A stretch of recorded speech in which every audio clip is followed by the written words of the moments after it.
Interested in real estate? How about wealth? Well, they go hand in hand. And here, you'll learn all about it. Welcome to Be the Bank, a podcast where we discuss and debate the topics centered around real estate investing. Your host, Justin Bogard, shares insights into investing in real estate to create real wealth and passive income for you and your family.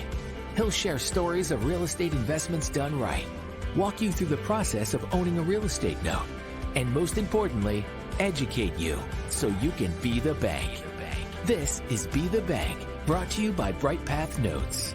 Now, here's your host, Justin Bogard. Welcome back. This is episode number 17 of the Be the Bank podcast. I'm your host, Justin Bogard. And today I got my buddy Richard Thornton that's going to be on.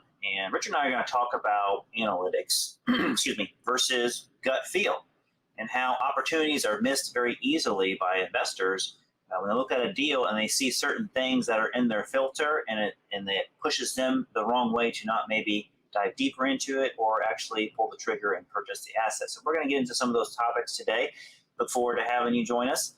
And this episode is brought to you by BrightPath Notes.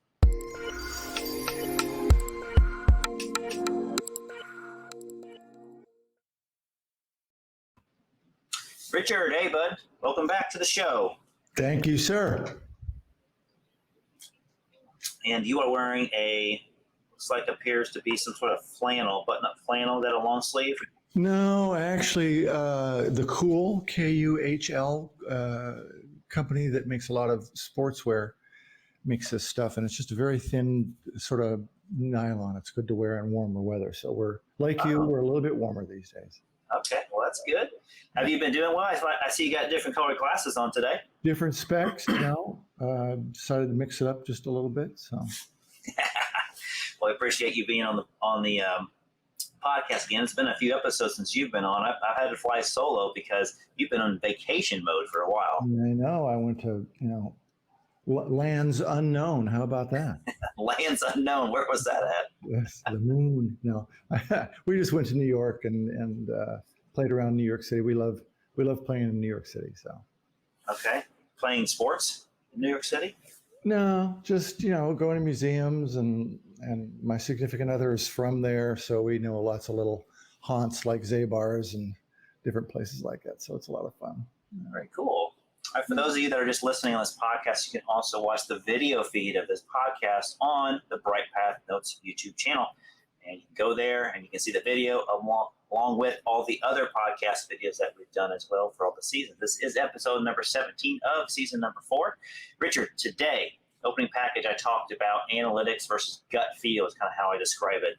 I've had some investors in the past and some recent investors look at some of the deals that maybe I would present to them and show them like, hey, these are pretty good deals, and I think you should take a look at it and possibly, get this in your portfolio. And the pushback I get, Richard, is that they see something about the deal that really turns them off, whether it's maybe the collateral looks kind of run down or broken down, or the numbers kind of don't make sense as far as maybe it's a lower monthly payment versus a higher monthly payment, or the balance is too low. So what I'm getting at, Richard, is that I perceive that investors are putting their filters on too tight to where maybe they're just solely focused on analytics of the deal only, as opposed to looking at all the other attributes of the deal that make it a pretty sweet deal. Because I know you and I have a similar way that we look at deals, and we pretty much come to the same conclusion that we either like it or we don't. There's rarely times that we're on both sides, we're on different sides of the fence. Right. So, as you know, I came from a commercial lending background. Yeah. Before I got into this aspect of notes. And when somebody first introduced the idea of emotional equity to me, I said, right. That's no such thing. You just made that up, didn't you? On the commercial side, there was about negative 0.1 emotional equity. If a building wasn't working, you let it go and you said bye. So I had no concept, but obviously that makes a big difference to what we're doing here. It does. So, Richard, I've had some time to think about this topic this week because this is something that I've been meaning to kind of speak about, debate on, and what I've been doing lately is I've actually been watching a lot more baseball this year. Okay. So I'm having some baseball analogies come to mind when I look at this topic that I want to talk about today. And so when you manage a baseball team or you're a baseball owner, it's very easy. Like there was a movie that came out called Moneyball, to where you kind of look at the analytics of it. You say, what do I need to do to win? I need to score runs. In order to score runs, I have to get guys on base. In order to get guys on base, they have to have an on-base percentage of X amount. And if I yield those results, it will get me the runs that I want based on, the laws of running numbers, right? Right. And the baseball season is 180 some games long, and it's a season that's about 6 months long, right? If you make it to the postseason. Right. So when a baseball manager looks at a player, they can often look at the analytics of the player, but what's often underlooked, and I think some professional managers do this as well, is the character of that player. The character of the player, meaning, do they work well with others, right? Mm-hmm. Will they follow the system that is geared towards that specific professional team? Will they work hard? Is their work ethic involved, or they just have natural raw talent and they're really lazy? Like, I'm sure there's a lot of players out there, we're not going to name anybody on the show by any means. But those are the things that really good baseball teams take in consideration, because oftentimes you'll hear analysts come on a TV show or a radio show and say, I don't know why they drafted that guy. I don't know why they didn't draft this guy, because this guy produces, 100 RBIs a year, and, or they throw, 100 miles an hour, slider or whatever. But then what they don't know is all the attributes that they looked into that specific player, and like the things I talked about, like what is their character? Will they fit in our system? What are we trying to do as an organization? Our goal is obviously to win a World Series, but maybe they're trying to build a legacy World Series where they might be a dynasty team, like maybe the New York Yankees when they were, right, when they had all those runs in a row, all those World Series championships in a row. And so what I'm getting at, my long-winded analogy here, Richard, is that I see that mentality of going after a player that fits your system, the same thing I go about looking a note. And so what I mean by that is my system is the portfolio, okay? So I have a goal within the portfolio. Obviously, I want to make as much money as I can, right? Duh. And then I also want to have the lowest risk that I can, duh, right? Those are the two main things that everybody wishes for, but sometimes you just can't get that. So sometimes I look at a deal and I see a lot of nice things about it, but then I see that the deal can be kind of rough. And what I mean is that I might see a deal that has a good piece of collateral. I might see a deal that has, a nice payment stream that comes in, and it looks like it's a pretty hefty discount to where I can make a good return. But there might be a reason, Richard, why that return will be a lot higher than what I normally see. And that reason might be maybe the borrower is a rolling 60-day payer or 90-day payer, or maybe they skip a couple payments and get caught back up. I mean, those are those things that are going to challenge you to want to get that deal or not. It kind of depends on the investor, right? But those are things that I look at as well, to be like, would I turn myself away from that deal, or would I turn myself onto that deal to take a flyer on it, if you will, is what,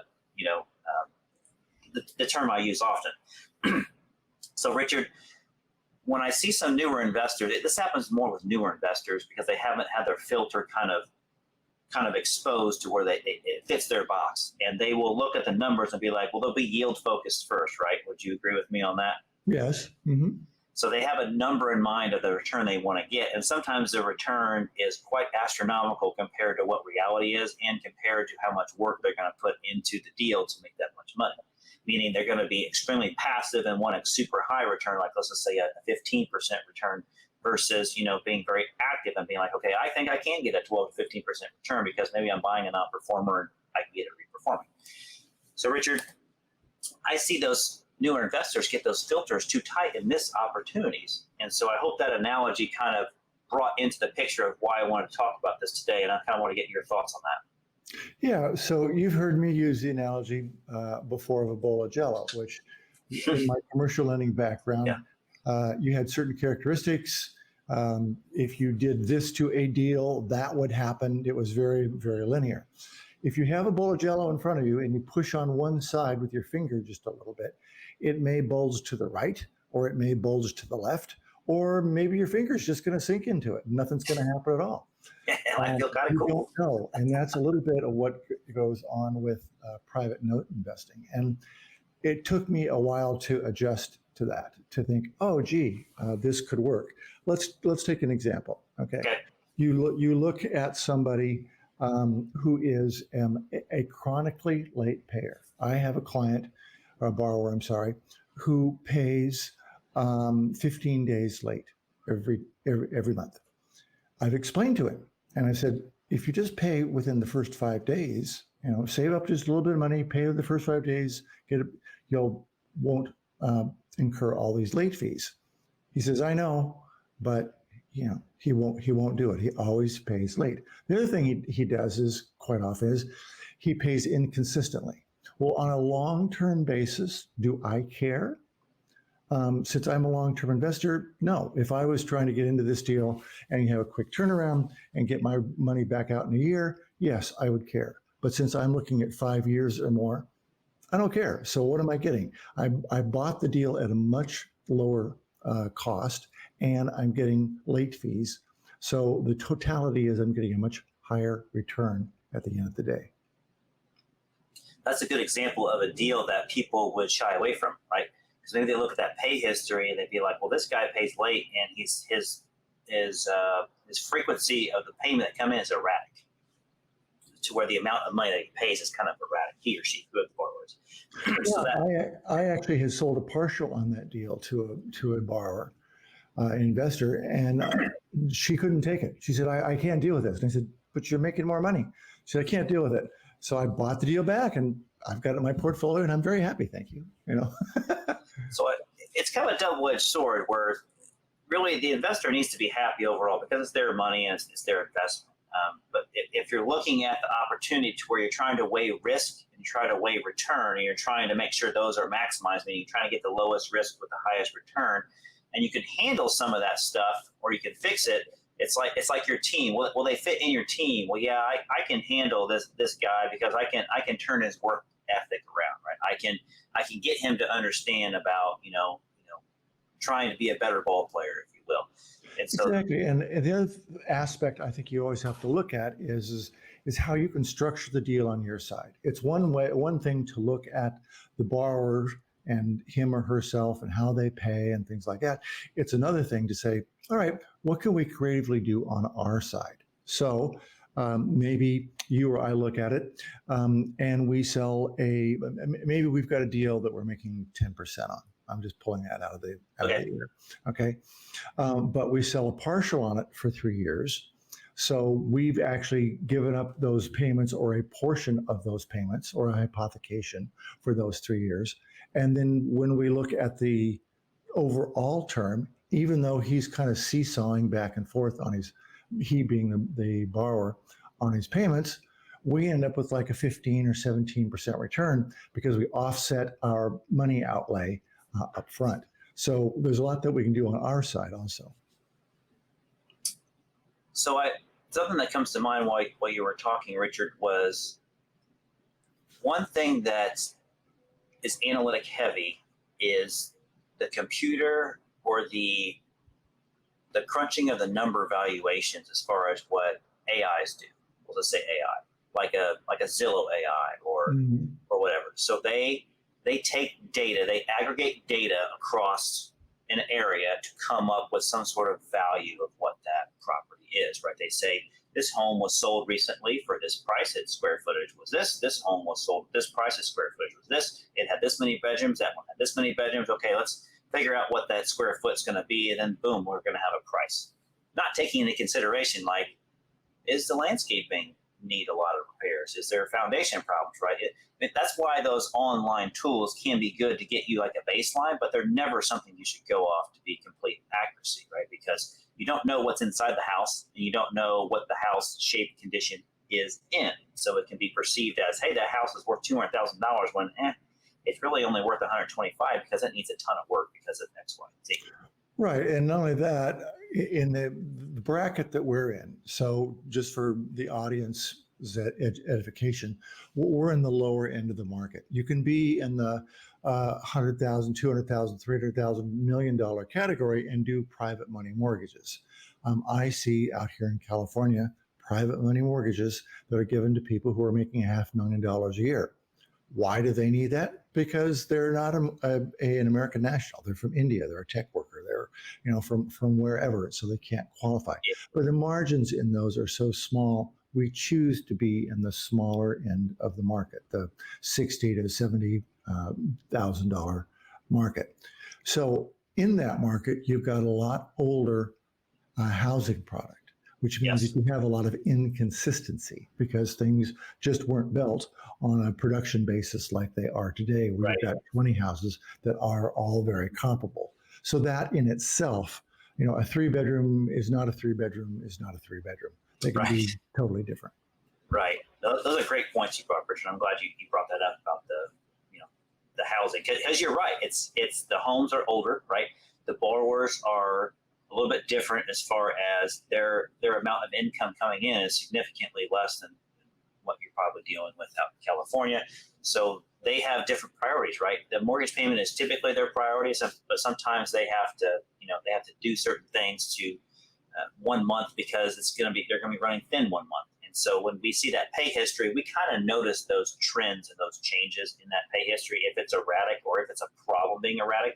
There's sometimes when you and I both agree, like, this payment history, there's something going on there. Our radar goes off because we're seeing a trend or we're seeing some sort of anomalies in there that are going, okay, something's weird's going on or something normal is going on in their life where every July they just have a trouble making that payment on time, or maybe it's a little bit later, but they get caught back up. So it's like, as long as I know every time July comes around, I'm going to expect a little bump, but they're going to get caught back up because the history showed me otherwise.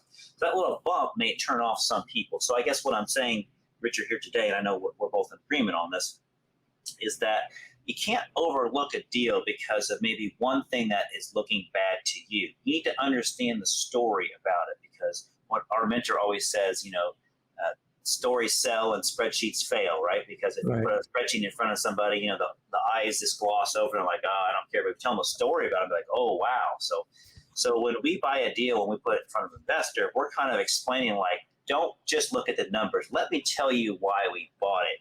And let me tell you why we see this as a great opportunity, because we bought it for our portfolio with the intention of keeping it, but we're happy to sell it as well. Because you don't know about this borrower. Like they are, maybe coming into some money or something, or maybe they have a second job that they're getting, or maybe they're getting married, they're combining incomes with somebody, or maybe they happen to be on an area where the appreciation is going through the roof, and it's like the risk comes lower to us as investing into that loan, or there could be a lot of different reasons why. But basically, just listening to the story, understanding how they got in this deal, understanding why they paid this deal, and looking at it. So I've seen deals to where I've turned them away because the down payment was so small, and I didn't really see the borrower's ability to repay this debt. So I saw some risk there. And then I've seen some deals to where the down payment at the beginning was huge, like 30, 40, 50%. And then it only had like one payment seasoning and take the risk on that as well, because I just see that as not being risk. Because if they're paying 50% down on a house, the deal that comes to mind is it was a house that sold for $100,000 and the borrower put $50,000 down cash. Right. I bought it with one payment payment seasoning. Right. Do I have to look at the credit? No. Right. I mean, I can, but do I have to? No.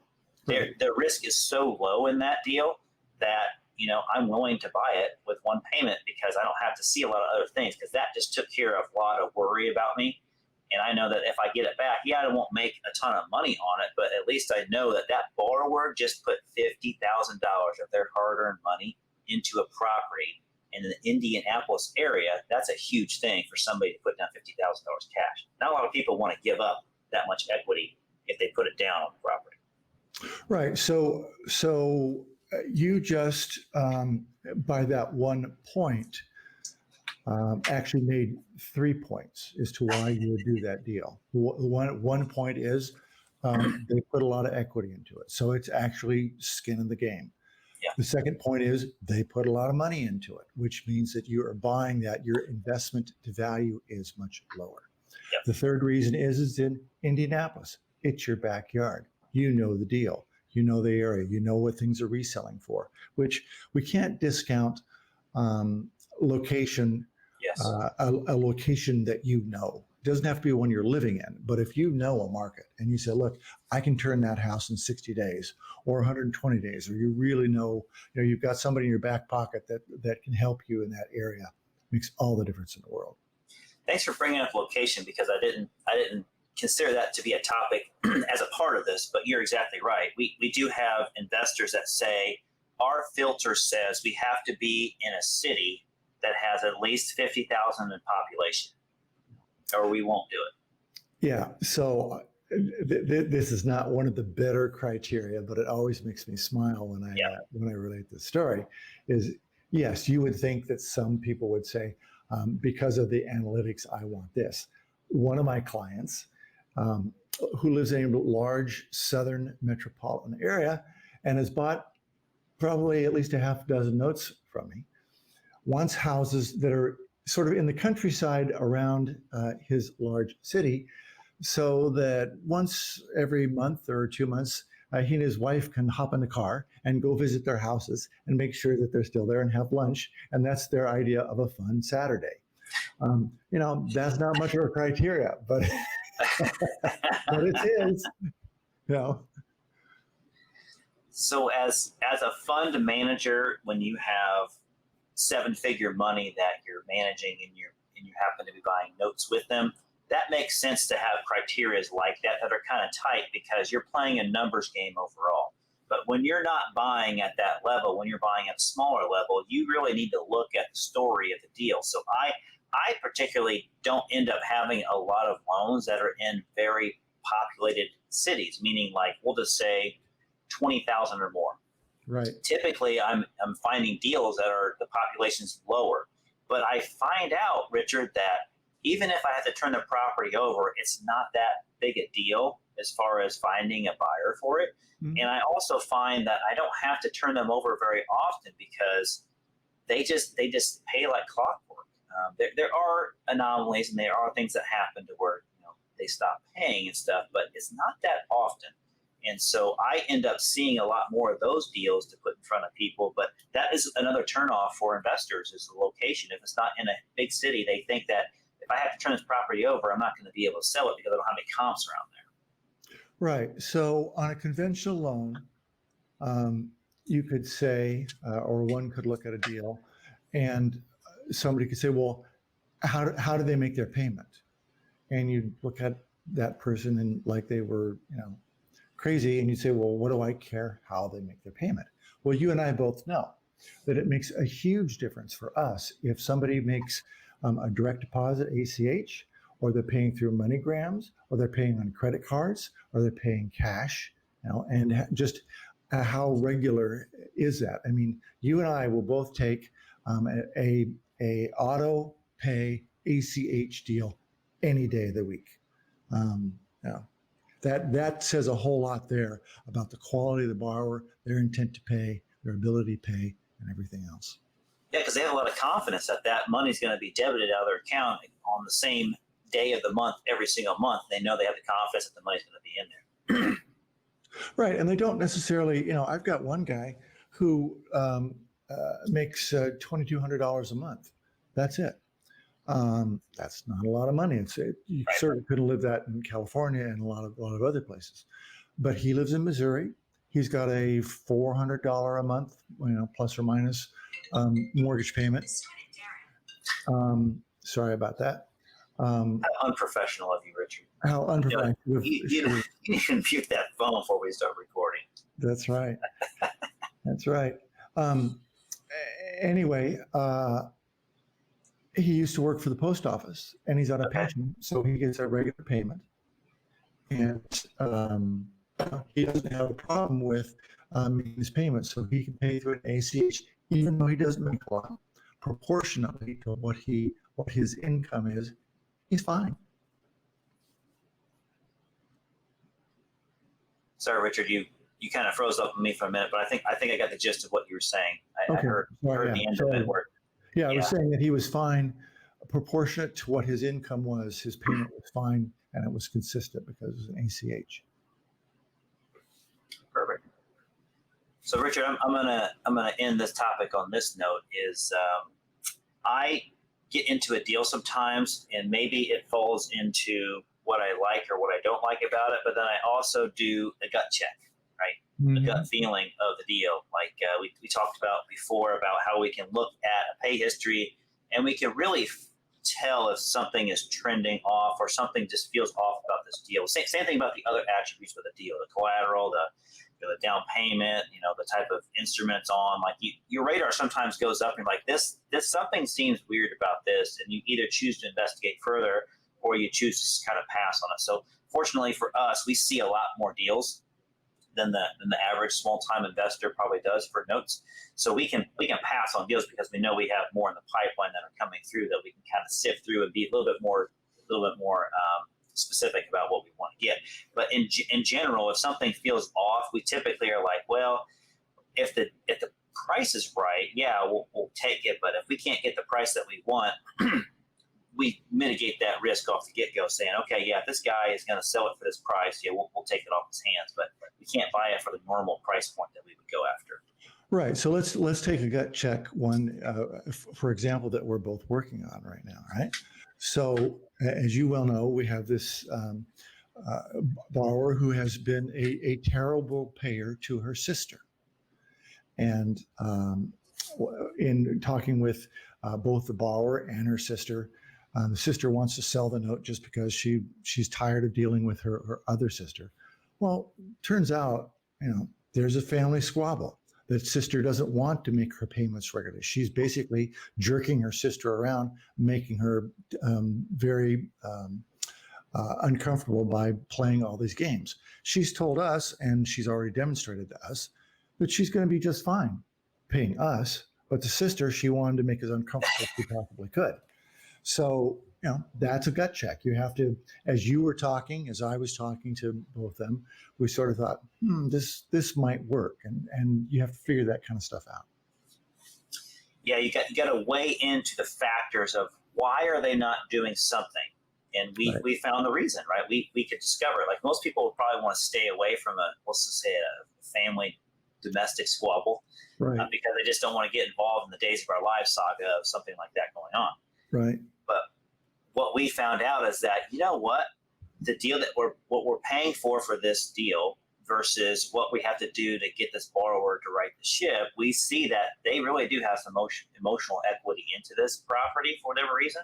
So right. I don't think they really want to lose it. So it was just one of those deals where we said, you know what? This is a good opportunity. If we're wrong, guess what? Then we'll get the property back, and we already have ways that we know that we're going to make money on it. And so it's kind of a win-win for us regardless. But we wanted to make sure that borrower was able to get what they wanted out of the deal, which was to keep that property and to start paying it off. Right. So by the same token, though, I looked at one exclusive of your and my efforts, and the woman was a somewhat erratic payer. She made her payments at the end of the month or end of the year for the most part. But you're talking with her and you find out she's had 5 husbands, and you find out she's got an alcohol problem, and you find out that you go, maybe not, Yeah. There are some funny stories out there, isn't there, Richard? Yeah. We got more stories than we have time to talk about. We could go on for days with all the stories. Even the current deals that we have going on right now, it's just a lot of fun. This is why we like the seller finance business, and this is why we know that we can find good deals and make great money with it. So, Richard, we're about out of time for today. Thank you so much for being on the podcast today, episode number 17, brought to you by BrightPath Notes. And hopefully you'll be on the next episode with us, Richard. Hopefully. And, maybe I'll wear a different shirt. Maybe some different colored glasses. Change it up. That's right. Change it up. Okay. All right. You got to talk about your fashion. Okay. Bye. All right, brother. I'll talk to you later, man. See ya. All right. Bye. Thanks for listening to Be the Bank. We hope you learned something from today's show. If you enjoyed this episode, please rate and review us. Plus, check out our BrightPath Notes channel on YouTube and follow us on Facebook and Twitter at Be the Bank and on Instagram at Be the Bank Podcast. Be the Bank is sponsored by BrightPath Notes. Thanks again for listening.